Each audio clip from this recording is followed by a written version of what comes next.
ಮಾಡ್ತಾರೋ ಆಗ ಒಂದು ದೊಡ್ಡ ಮತ್ತು ಚರ್ಚೆಗೆ ಆಸ್ಪದ ಆಗೋ ಸಾಧ್ಯತೆಗಳಿದ್ದಾವೆ. ಮತ್ತು ಅದೇ ಕಾರಣಕ್ಕೆ ನಿಮಗೆ ಗೊತ್ತದ ನಮಗೆ ಗೊತ್ತದ ಬಿ ಜೆ ಪಿಗರಂತೂ ಈಗಾಗಲೇ 371 ಇದೊಂದು UCC ಒಂದು ಈಗಾಗಲೇ ತರುವಂಥ ಕಾನೂನು ಮಾಡುವಂಥ ಕೆಲಸ ಮಾಡ್ತಾಯಿದ್ದಾರೆ.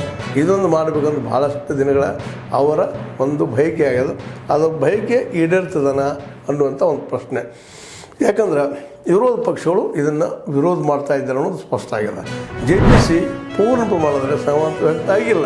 ಇನ್ನು ಪಾರ್ಲಿಮೆಂಟಲ್ಲಿ ಯಾವ ರೀತಿ ಡಿಸ್ಕಷನ್ ಆಗ್ತದೆ, ಸಂಸತ್ನೆಲ್ಲ ಏನಾಗ್ಬೋದು, ಯಾವ ವಿಷಯದಲ್ಲೇ ವಿರೋಧ ಪಕ್ಷಗಳು ವಿರೋಧ ಮಾಡಬಹುದು ಅನ್ನೋ ಸಹಿತ ಗಮನಿಸಬೇಕಾಗ್ತದೆ. ಇನ್ನು ಚರ್ಚೆಗೆ ಬಂದಾಗ ನೋಡೋಣ. ಬಟ್ ಈಗ ಮಾತ್ರ NDA ಮತ್ತು ಇಂಡಿಯಾ ಎರಡೂ ಸಂಘಟನೆಗಳು ಮಾತ್ರ ತಮ್ಮದೇ ನಿಲುವಿನಲ್ಲಿ ಬರ್ತಾ ಇದ್ದಾರೆ. ಈಗಿನ ಮಟ್ಟಿಗೆ ಅದು ಪಾರ್ಲಿಮೆಂಟದಲ್ಲೇ ಈ ಮುಂಬರುವ 31ನೇ ತಾರೀಕಿಗೆ ಸ್ಟಾರ್ಟ್ ಆಗುವಂಥ ಈ ಪಾರ್ಲಿಮೆಂಟದಲ್ಲಿ ಮಂಡನೆ ಆಗುವ ಸಾಧ್ಯತೆಗಳೆಲ್ಲ ಇದ್ದಾವೆ.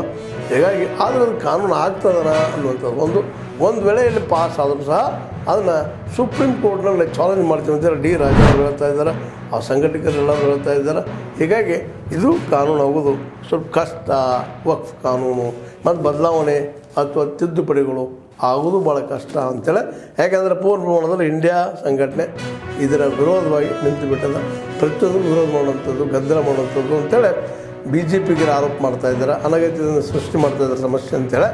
ಅದೇನೂ ಆಗಲಿ, ಇಲ್ಲೇ ಯಾರಿಗೂ ಅನ್ಯಾಯ ಆಗದೆ ಇದ್ದರೆ ಭಾಳ ಒಳ್ಳೆಯದು ಅಂತ ಹೇಳ್ತಾ, ಇದು ವಕ್ಫದ ಇವತ್ತಿನ ಸ್ಥಿತಿ. ನಾಳೆ ಏನಾಗ್ತದೆ ನೋಡಬೇಕು. NDA ಮಾತ್ರ ಅದನ್ನು ಬದಲಾವಣೆ ಮಾಡಬೇಕಂತೇಳಿ, ಇಂಡಿಯಾ ಇಲ್ಲ ಅನಿವಾರ್ಯದಲ್ಲಿ ಮಾತ್ರ ಬದಲಾವಣೆ ಆಗಲಿ ಅನ್ನೋಂಥ ದೃಷ್ಟಿಕೋನವನ್ನು ಹೊಂದಿದ್ದು.